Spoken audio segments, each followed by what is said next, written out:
تعاونوا كي تنهضوا للمجد تسموا للقمم ولتنظروا أسلافكم سادوا على كل الأمم لا لا لا لا لا لا لا لا لا لا لا لا هو ربنا حث البشر waxaan ahay gudoomiyaha deegaanka beer Cabdi Farax haddii aan ka cabiro halkan dareenkayga iyo gaajada aan rabno inay nala wadaagaan dadka walaalaheena islaamka ah waxa weeye haddaan ka wabixiyo sawir horta deegaanka beer Cabdi Farax 20 kiiloomitir ayay u jirtaa magaalada Dhuusamareeb dhinaca bari uga beegan tahay dhinaca qorrax u dhaca soddon deegaanku wuxuu u jiraa magaalada beer Cabdi Farax 33 kiiloomitir inta deegaanku dadka way aan ka hadlayaa dhinaca markii la aado bari wuxuu naga xigaa deegaankeenu 20 kiiloomitir dhinaca qorrax ka soo baxa markii la aado 35 kiiloomitir oo soconaya deegaankaas deegaanka ballaarkaas leh oo inta isu jira ummadda joogta ma haystaan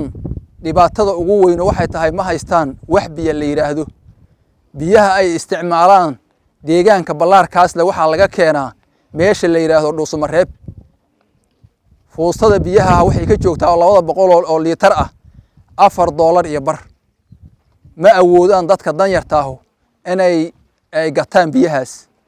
boqolkiiba 70 ma awoodaan biyuhu halkaas weey waa dhibka ugu badan waxbarasho ma haysano ciyaalka waa sida gudoomiyuhu uga soo sheekeeyay dugsi quraanka markay ka soo baxaan waxay u baahnaa lahaayeen waxbarasho lagu celiyo oo maanta sidii dugsigii loogu canaado oo kale loogu canaado oo cunugu inta wax ka garoodo aqlaaqdiisu ku gaarto mid adigu maadiya iyo mid adigu maaragta macnaha diiniya intaba ay ku gaarto ciyaalku maanta sidaas ay u baahan yihiin dadka deegaankan fadhiyana reer baadiyo waaye reer baadiyo ma awoodo inuu meeshaan cidii ku biilo cunugina magaalo ku biilo ma awoodo halkaas waxbarashada quraankuna ku lunta midii kale maadigaadna lagu waayaa midna noogu daran midaas waaye caafimaad meel aan u aadno oo Dhuusamareeb ka sokeeyda ma jirto annaga hadda 22 kiiloomitir inoo jirto 35 kiiloomitirna xagga qorrax ka soo baxay ku jirtaa waa kii gudoomiyuhu sheegay haddii la isku daro waa wax 60 kiiloomitir amal weyn 60 kiiloomitir qof ama dhig baxaya ama jiran ama xanuun ku dhagan yahay waxa uu dhax ku noqonayo waa muslimiintu waa u jeeda waana taqaana